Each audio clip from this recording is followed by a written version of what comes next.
Assalamualaikum warahmatullahi wabarakatuh. Perkenalkan, nama saya Muhammad Arif Rahman dengan nomor induk mahasiswa 2304010255. Di sini saya akan menjelaskan hasil presentasi ujian akhir semester dengan mata kuliah Internet of Things dengan pemilihan Flood Monitoring System, sistem monitoring banjir berbasis IoT.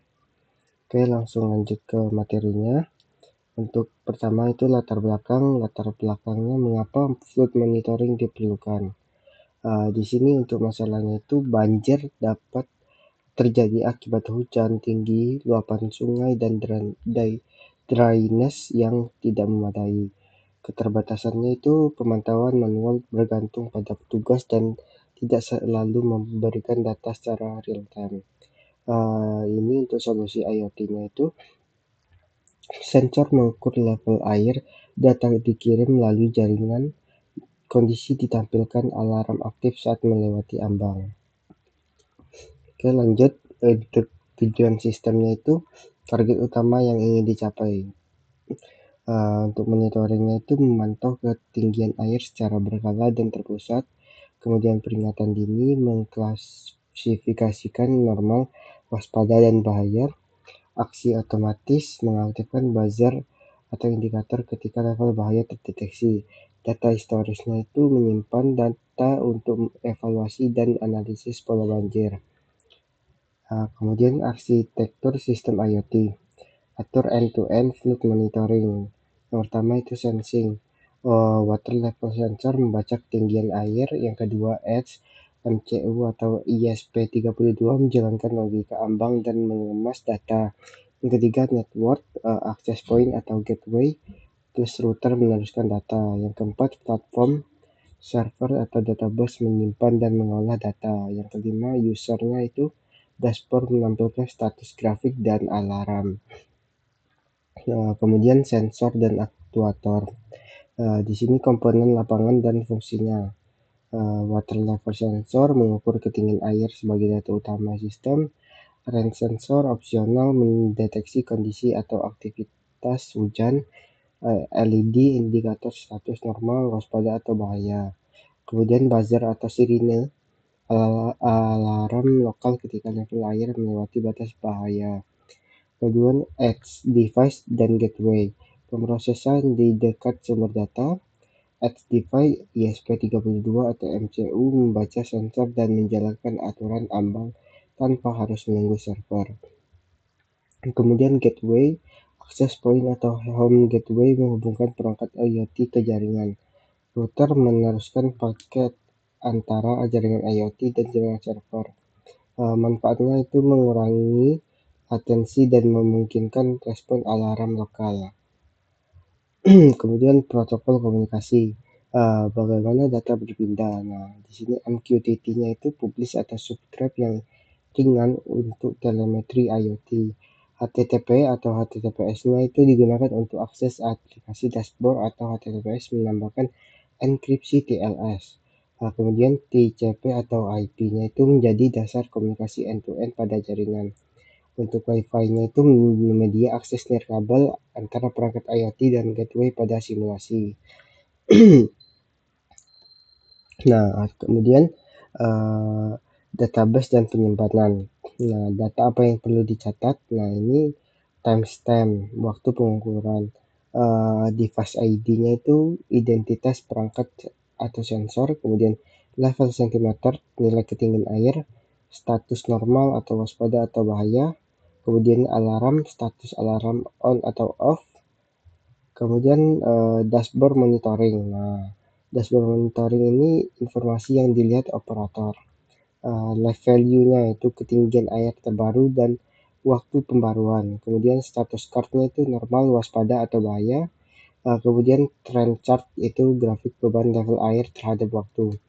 Historinya itu riwayat pengukuran dan kejadian alarm. Nah, kemudian untuk alarm dan notifikasi. Nah, ini untuk aturan keputusan sistem. Di normal itu 50 cm indikator normal, di waspada 50 sampai 80 operator perlu meningkatkan perhatian. Kemudian bahaya di 80 cm buzzer atau sirine on plus status bahaya. Pengembangan notifikasi dapat diteruskan ke Telegram, SMS, atau post notification. Nah, untuk keamanan sistemnya sendiri itu security by design. Nah, auto detection-nya itu identitas perangkat dan pengguna harus unik. Encryption-nya itu gunakan MQTT over TLS atau HTTPS untuk data sensitif. Untuk akses kontrolnya itu batasi hak akses dashboard. Kemudian segmentasinya itu pisahkan jaringan IoT dari jaringan kantor bila memungkinkan. Untuk firmware-nya itu update firmware berkala dan nonaktifkan layanan yang tidak diperlukan. Untuk tantangan implementasinya itu sendiri, hal yang perlu diantisipasi, konektivitas lokasi sungai dan dapat memiliki sinyal internet terbatas, kemudian reliabilitas sensor, kotoran, korosi, dan kerusakan dapat menyebabkan data salah. Energi, perangkat lapangan memerlukan sumber listrik yang stabil, fase alarmnya itu perlu filtering dan kalibrasi agar alarm tidak terlalu sensitif. Kemudian peluang pengembangan. Dari monitoring menuju early warning, multi sensornya itu gabungkan level air, curah hujan, dan debit sungai. Kemudian AI atau prediksi kenaikan level berdasarkan histori dan cuaca. Kemudian GIS, Edge Analytics, integrasi, hubungkan ke pusat peringatan dini dan kanal notifikasi. Nah, untuk topologi Cisco paket tracernya sendiri ini rancangan simulasi yang akan didemonstrasikan itu ada server, PC atau smartphone, router, AP, home gateway, MCU atau IoT Edge, water level sensor. Nah, kemudian data flow sensor, Edge, gateway, router, server, dashboard. Gunakan perangkat yang tersedia pada versi paket tracer Anda. Kemudian simulasi yang hasil yang dibuktikan, bagaimana bagian yang benar-benar diuji di paket tracer, disimulasikan perangkat IoT sensor yang tersedia, koneksi wireless, gateway dan router, IP address, konektivitas, indikator atau otomasi yang diasumsikan, sensor fisik di sungai, database, MQTT, TLS, SMS, atau deployment lapangan. Bukti demonya itu tampilkan topologi, uji IP, jalankan simulasi, ubah kondisi, tunjukkan indikator, jelaskan batas simulator. Nah, urutan demo video.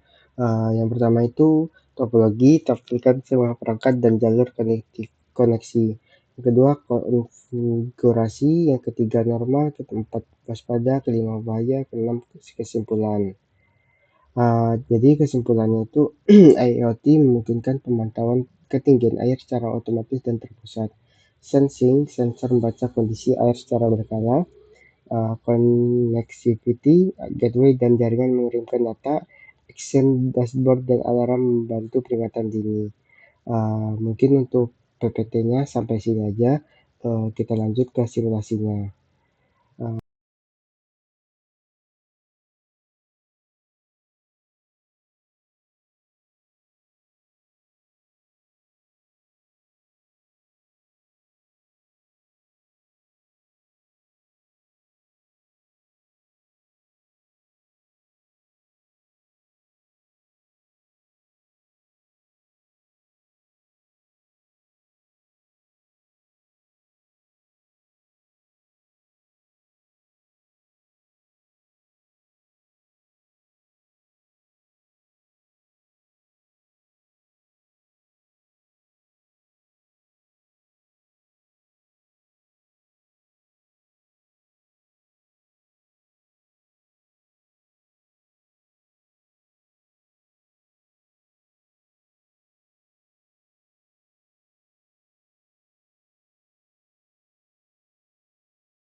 Mungkin sampai situ saja simulasinya dan presentasinya.